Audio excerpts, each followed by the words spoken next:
Hey everyone, welcome back to the Wellness Path Podcast. I'm your host, Dr. Vic, and I'm excited that you are here as we are wrapping up our 5-part series all about the developing brain and where do we see things from a neurological perspective and how does it affect things as we go up. So before I get into this episode, as always, check out our website. If you are in the Knoxville area, Morristown area, reach out to us. If you're listening to this not in those areas and you're looking for a chiropractor, reach out to us. We have resources to network to connect you with someone that is pediatric focused, neuro focused, and so much more. And make sure you subscribe and share a review for the podcast. Really gets it out there to help us grow this message of what we're sharing via health and so much more. So let's dive in. So if you have not listened to the first 4 parts, there are in the show notes. You can check them out. But this one is the top of it all. So as always, I have a workshop 4-part series that talks about called the domino effect. And it gets much more in depth of the neurology behind this to where you see a cascading effect that happens. So if we don't get something here, there's an issue in this level of this domino, well, that one's going to fall and it's going to affect another one. And then that's going to fall and affect another one. And we kind of been talking about this in this 5-part series. It's kind of very similar in a lot of ways.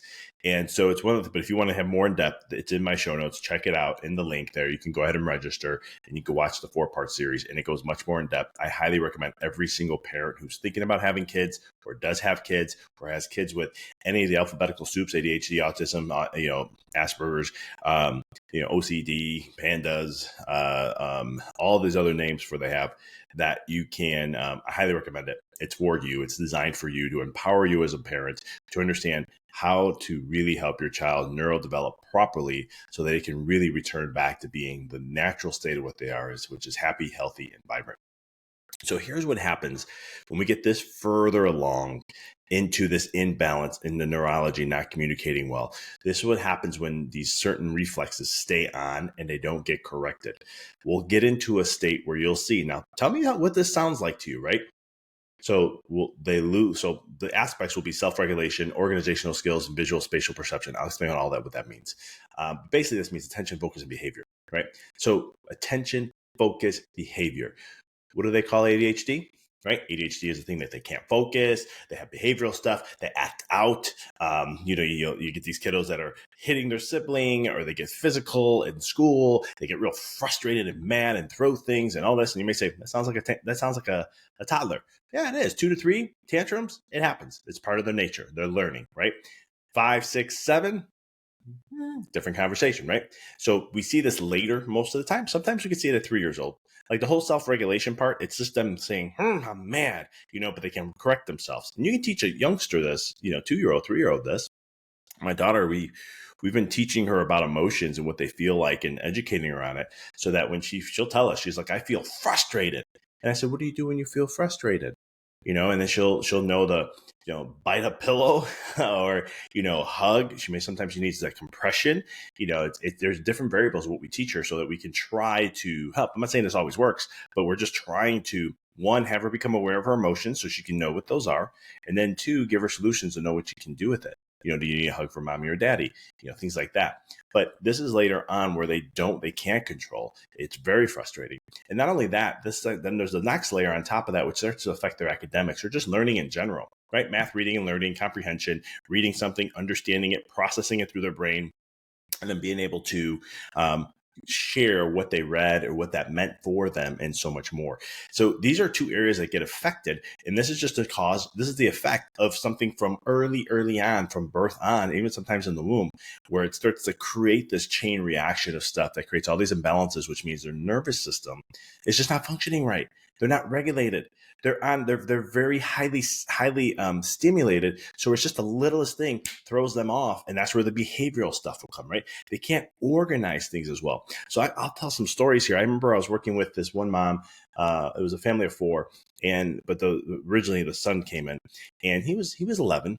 And so mom and I are talking. I could just see she's frustrated with him. She's like, he doesn't listen. I think he has ADHD. He doesn't focus. He's not doing well in school. He treats his sister like garbage. She's going on and on and on, right? And so all of a sudden I'm in there and I'm listening. And I go, I said, let me ask you a question.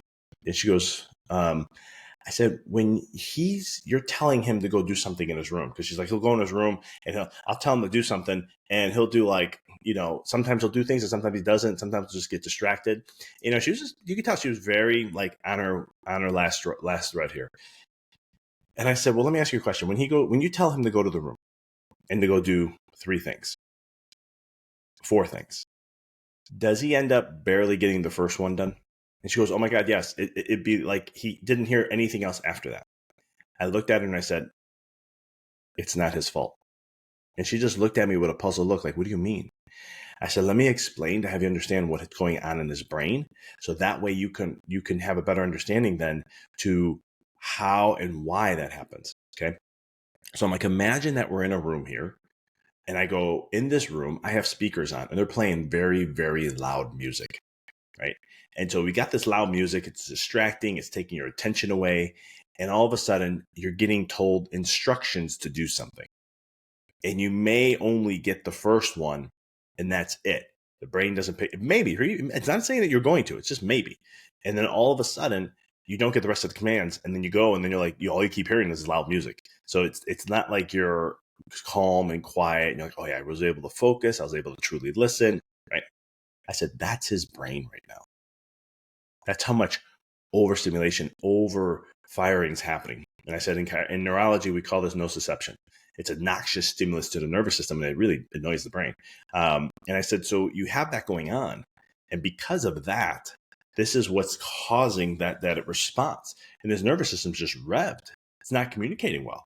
And so because of that, that's why we have that experience. So mom was like, feeling a little, I can see the relief coming in her face, her body language, she's coming down, protection, stress responses are coming down. I said, okay, cool. I said, we can help.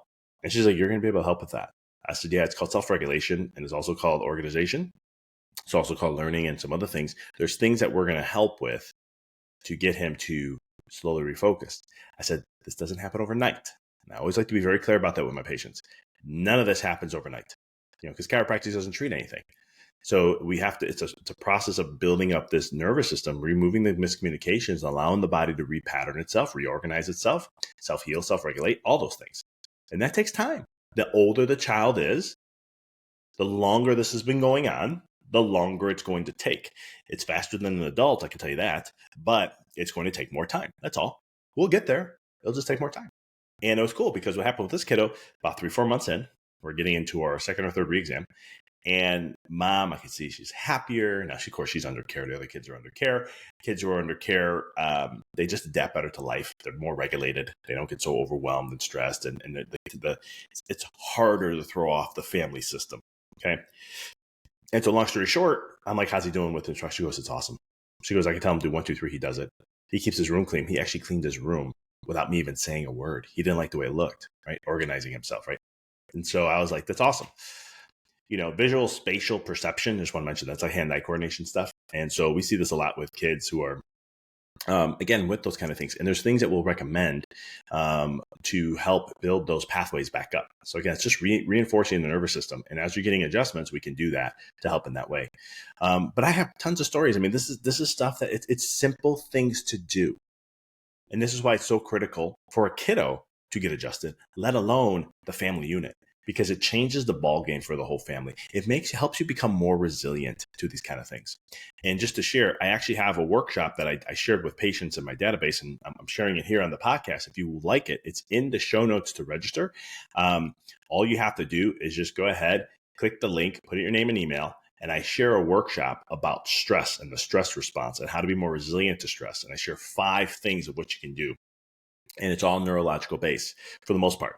The last recommendation, it's kind of split. But anyhow, it'll help you to empower you to how to reset because life's stressful. Storms are going to come. I teach this in business with business owners. And I always tell them like, you're going to have things are always going to show up in business. It's not about, looking out for it. It's just knowing that it's going to happen. And you just got to be resilient to be able to handle the changes and go through the storms. The storms will eventually go away and you can move on to other things, but it's just one of those things that happen.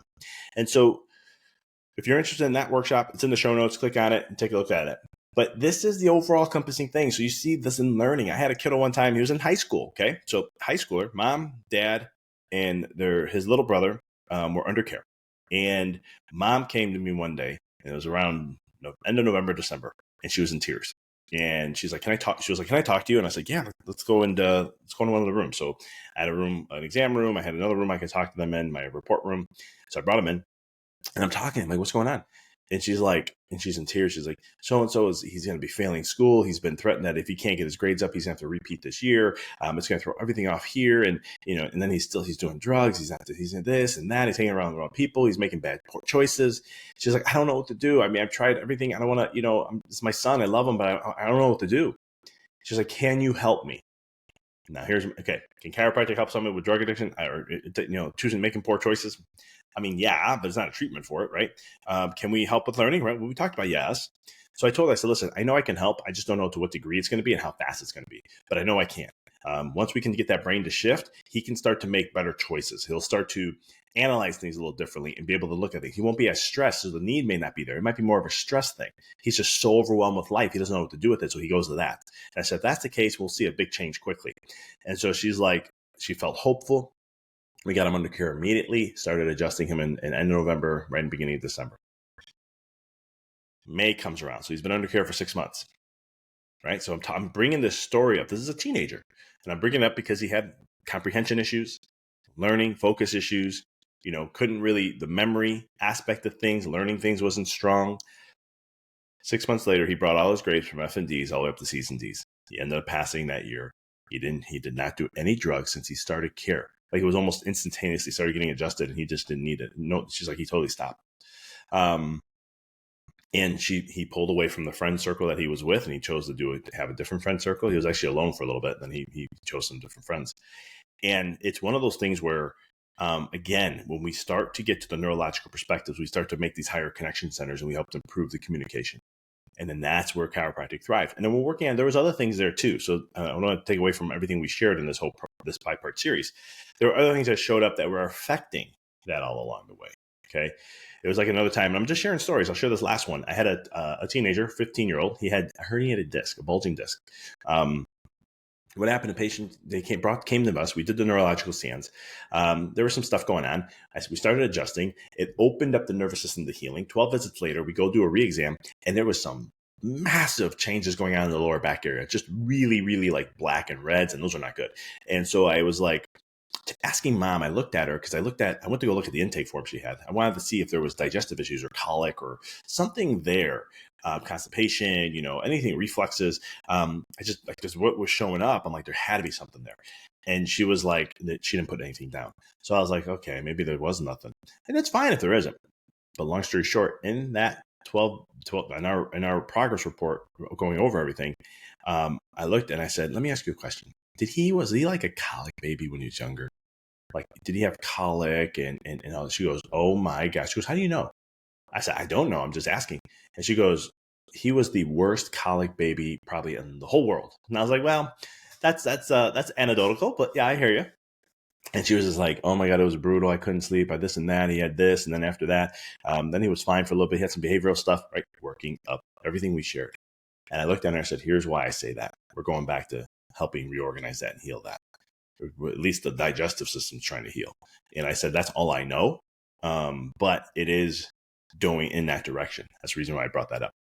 And so again, we work on these different variables to help the kiddo return back to the natural state of what they should be: happy, healthy, and vibrant. And if you think this doesn't happen with kids, imagine what it does for adults. What does it do for a family unit? And that's why chiropractic is so essential to help individuals truly thrive. I always say wellness without chiropractic is fraud, because when you really understand the neurology behind everything and understand that our nervous system is what controls everything, and it's regulating, and the tone of our nervous system is the state of our health. Right? I had a patient I was talking to yesterday, and they're like, well, I don't have any symptoms going on. It was a new patient, and he's like, I have no symptoms. I heard chiropractic is great. And I said, good, this is why I like to work with that. Or I had another patient who was like, I'm out of pain. I don't think I need care anymore. I said, no, when you're out of pain, that's when the work begins. Because now we have to reorganize everything. Now we got rid of all the stresses. Now we're out of an emergency state. Now we can really get into the healing process. And so, but imagine if we can do that for more kiddos and more families, what changes. How much more resilient do they become? How much more they navigate the waters of life, right? And that's the beauty behind all this stuff. And that's why I'm so passionate about working with families. And this is why we created the Wellness Path podcast, to really educate and inspire. But we're going to get into a lot of other health topics too, but this is just the beginning of it. So this is the 5-part series. This is the end. This is the wrap up of it all. So, check out the video series on the domino effect if you want to go way more in depth with this, so you can understand which stories and neurology behind it all and the process of chiropractic and how this stuff all leads up, outside of what we shared in here. The 4-part video series is below in the show notes.